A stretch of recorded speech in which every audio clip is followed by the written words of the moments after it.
बिस्मिल्लाहिर्रहमानिर्रहीम। Students welcome back. SPSS की एक और ट्यूटोरियल के साथ आपकी खिदमत में हाज़िर हैं। हमने लास्ट वीडियो के अंदर एसपीएसएस की इंस्टॉलेशन देखी थी। हमारे पास एसपीएसएस इंस्टॉल हो चुका है। हम इसको यहाँ पे स्टार्ट पे क्लिक करेंगे और आप देख सकते हैं कि IBM एसपीएसएस स्टैटिस्टिक्स 21 जो है ये मेरे पास मौजूद है।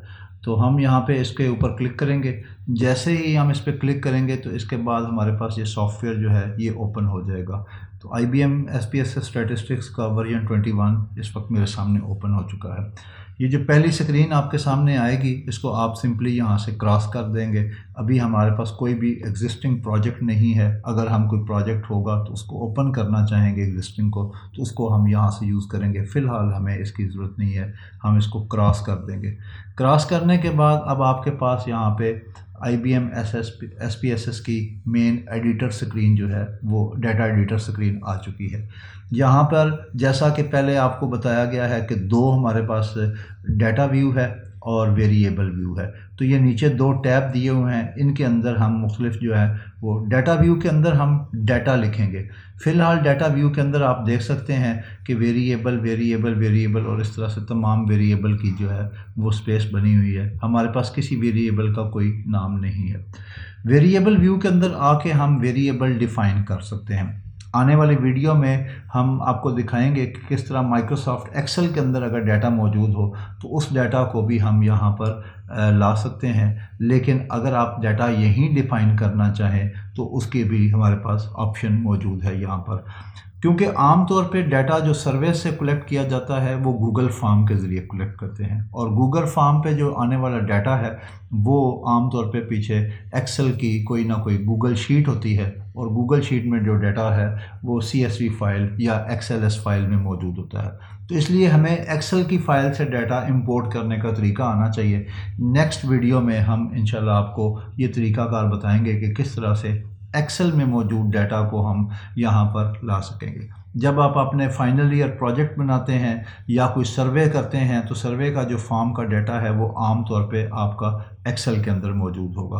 तो इसलिए स्टूडेंट जब आप अपने फाइनल ईयर प्रोजेक्ट्स बनाएंगे या आप कोई भी एनालिसिस का काम करने लगेंगे तो आपने डाटा को एक्सेल के अंदर प्रिपेयर कर लेना है। एक्सेल में प्रिपेयर किया गया डाटा हम यहाँ पर ला सकते हैं। फ़िलहाल अभी इस वीडियो के अंदर हम यहाँ पे वेरिएबल व्यू के अंदर एक दो वेरिएबल क्रिएट करके उसकी सेटिंग्स के हवाले से देखेंगे। तो वेरिएबल व्यू के अंदर आके हमने वेरिएबल का नाम देना है। फॉर एग्ज़ाम्पल मेरे पास जो वेरिएबल है, सबसे पहला वेरिएबल जो है वो मैं अगर आईडी रखना चाहता हूँ या पेशेंट आईडी रखना चाहता हूँ तो मैं आम तौर पे इसको P_ID का मैंने इसको नाम दे दिया है। मेरा पेशेंट ID का वेरिएबल है। जैसे ही मैं इसको एंटर करूंगा, देखें मेरे सामने यहाँ पे इसके बाय डिफ़ॉल्ट करैक्टरिस्टिक्स जो हैं वो अपीयर हो चुकी हैं। हम इन करैक्टरिस्टिक्स को चेंज कर सकते हैं। पेशेंट ID को बतौर न्यूमेरिक नंबर के ये ले रहा है। अगर हम इसको चेंज करना चाहते हैं यहाँ पे क्लिक करेंगे, वेरिएबल टाइप आ जाएगा numeric, comma, dot, scientific notation, date type, dollar sign, custom currency, string में हम कोई टेक्स्ट वैल्यू जो है वो किसी किस्म की भी टेक्स्ट वैल्यू ले सकते हैं। तो हम यहाँ पे इसको स्ट्रिंग कर देंगे। स्ट्रिंग करने की वजह ये है कि पेशेंट आईडी के अंदर अगर आप हो सकता है P001 या P002 या इस तरह का कोई नंबर देते हैं तो इसमें डेफिनेटली हमारे पास ABC भी मौजूद है और नंबर भी मौजूद है। इन दोनों के कम्बिनेशन को हम स्ट्रिंग कहेंगे। लेकिन अगर कहीं आपको पता है जैसा कि स्टूडेंट का SAP ID होता है या रजिस्ट्रेशन नंबर होता है तो वो सिर्फ न्यूमेरिक नंबर है, तो उसके लिए हम न्यूमेरिक टाइप का डाटा लेंगे। तो हमने इसको यहाँ पे एज ए स्ट्रिंग ले लिया है, और इसकी मैक्सिमम करैक्टर स्ट्रिंग जो है लेंथ जो है वो हम यहाँ पे भी एडजस्ट कर सकते हैं और यहाँ विड्थ के कॉलम में भी, दोनों में से किसी एक जगह एडजस्ट कर लें, एक ही बात है। तो हमने यहाँ पे इसको ओके कर दिया है और ये हमारे पास डाटा इस वक्त स्ट्रिंग टाइप का हो गया। विड्थ में आकर हम इसका विड्थ कम ज़्यादा कर सकते हैं, और जब हमने इसकी डाटा टाइप सेट की थी तो वहाँ पर भी विड्थ की ऑप्शन हमारे पास मौजूद थी। अब यहाँ पर क्योंकि ये स्ट्रिंग है तो इसकी बाय डिफ़ॉल्ट डेसिमल वैल्यू नहीं होगी। अगर ये हम न्यूमेरिकल चुनते तो इसकी बाय डिफ़ॉल्ट डेसिमल वैल्यू 2 थी, यानी इशारिया के बाद 2 दर्जे में वैल्यू होगी। अगर आपका डाटा डिस्क्रीट नेचर का हो जिसमें सिर्फ़ और सिर्फ इशारिया के बगैर वैल्यूज़ हों तो डेसिमल प्लेसेस आप ज़ीरो कर सकते हैं।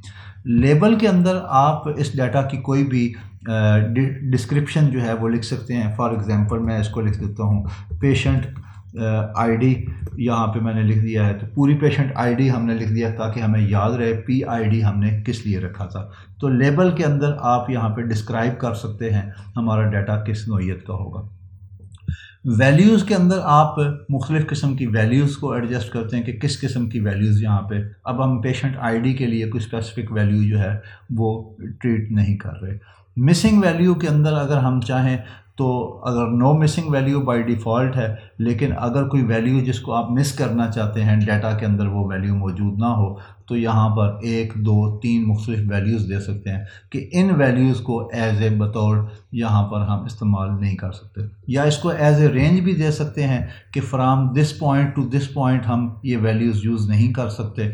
तो हम जो भी फ़िलहाल मैं इसको नो मिसिंग वैल्यूज़ के अंदर करते हुए, तो पेशेंट कोई भी किसी किस्म की वैल्यू मिसिंग नहीं है। कॉलम की लेंथ बाय डिफ़ॉल्ट 8 है, काफ़ी है हमारे लिए पेशेंट आईडी का या SAP आईडी। अगर कहीं पे कोई रजिस्ट्रेशन नंबर 10 इन 100 का हो तो हम इसका कॉलम साइज़ जो है वो बढ़ा सकते हैं।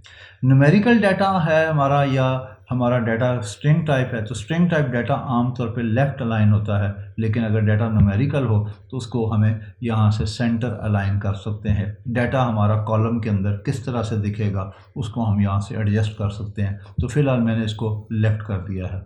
और यहाँ पर वो मेजर हमने बताया था पिछली स्लाइड के अंदर, पहले लेक्चर के अंदर हमने डिस्कशन की थी, ऑर्डिनल और नॉमिनल मेजर हमारे पास दिए हुए हैं, तो किस किस्म का हमारी वैल्यू होगी। तो बाय डिफ़ॉल्ट ये नॉमिनल है, हम इसको नॉमिनल ही रहते हुए इसको यहाँ पर इसको वैल्यू को एंटर करते हैं। अब दूसरा एक वेरिएबल मैं यहाँ पे बनाता हूँ। फॉर एग्जांपल मैंने जेंडर का वेरिएबल बनाया है, और जेंडर के वेरिएबल पे जैसे एंटर किया है तो अब आप देख सकते हैं कि यहाँ पर जेंडर के लिए बाय डिफ़ॉल्ट इसने न्यूमेरिक लिया है। तो हम जेंडर जो है, जेंडर के अंदर जो वैल्यू हम लेना चाहते हैं, अगर हम जेंडर 1, 2, 3 में लेना चाहते हैं तो हमें इसे न्यूमेरिक रखना चाहिए, और जेंडर अगर हम स्ट्रिंग में लेना चाहते हैं तो हमें इसको एज ए स्ट्रिंग न्यूमेरिक 1, 2, 3 में लेंगे तो न्यूमेरिक, और स्ट्रिंग में लेंगे तो अगर ABC की शक्ल में तो हम इसको स्ट्रिंग की। तो मैं फ़िलहाल इसको न्यूमेरिक रखता हूँ। न्यूमेरिक रखने की रीज़न क्या है ये भी बात करते हैं। डेसिमल प्लेसेस मैंने यहाँ से इसकी 0 कर दी हैं, इसलिए 0 की हैं कि हम जेंडर 1, 2, 3 ही रखेंगे। जेंडर 1 का मतलब मेल, जेंडर 2 का मतलब फ़ीमेल, और जेंडर 3 का मतलब अदर्स है।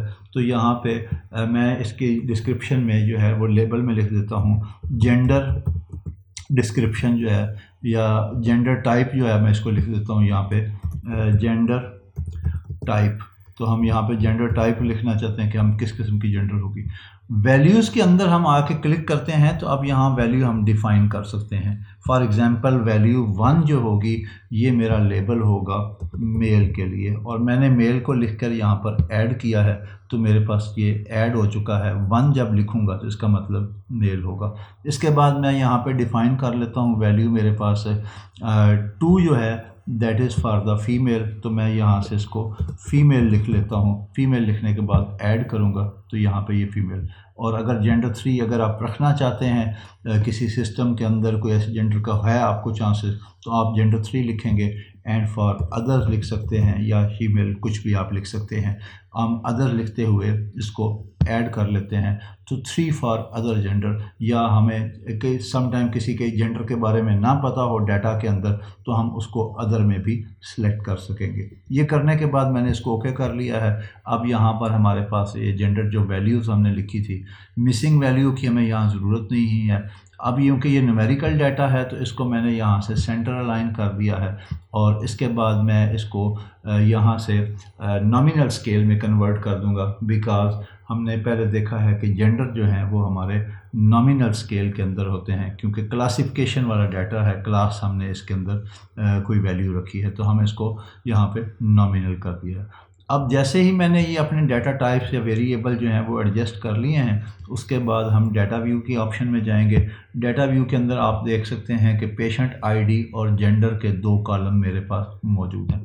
पेशेंट आईडी के अंदर मैं यहाँ पे जो है वो P001 पेशेंट आईडी डालता हूँ, और जेंडर के अंदर आके मैं यहाँ पे 1 लिख देता हूँ। तो जैसे ही मैं 1 लिखता हूँ तो वो देखें आप सेंटर में हो चुका है। पेशेंट आईडी के अंदर मैंने P002 पेशेंट आईडी दी है और जेंडर में आके मैंने इसको, ये फ़ीमेल है तो मैंने इसके लिए 2 कर दिया है। अब हमें किस तरह से पता चल सकता है कि ये जेंडर 1 है या 2 है, तो हम जो है वो इस पर क्लिक करते हुए यहाँ पे हमारे पास ऑप्शन है number to text and text to number की। तो वैल्यू लेबल्स के लिए मैं जैसे ही इस पर क्लिक करूँगा तो देखें आप ये 1 2 जो था, 1 फॉर मेल था तो वो मेल में शिफ्ट हो जाएगा एंड 2 फॉर फीमेल था तो वो फीमेल के अंदर।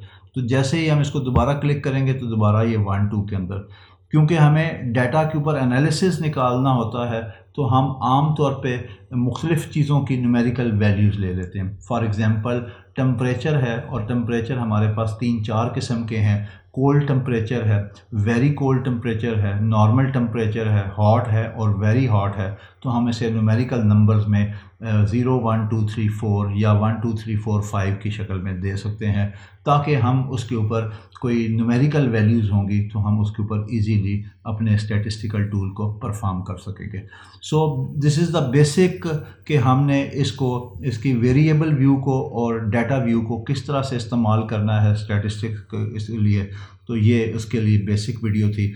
नेक्स्ट वीडियो में हम इंशाल्लाह एक्सेल से डाटा इंपोर्ट करके बताएंगे और फिर उसके बाद हम जो डाटा इंपोर्ट किया होगा उसके ऊपर हम डिफरेंट टाइप के मीन, मीडियन, मॉड और इस तरह के मुख्तलिफ स्टैटिस्टिकल मेजर जो हैं वो अप्लाई करके आपके लिए वीडियोस लाते रहेंगे। तो वीडियो एंड करने से पहले आपसे गुजारिश है हमारे चैनल को सब्सक्राइब करें, अपनी फ़ीडबैक से हमें आगाह करें। किसी किस्म का कोई क्वेश्चन, क्यूरी हो तो वो भी एज ए कमेंट आप पोस्ट करें, हम इंशाल्लाह आपको उसका रिप्लाई बैक करेंगे। Until next video, thank you very much. अल्लाह हाफ़िज़।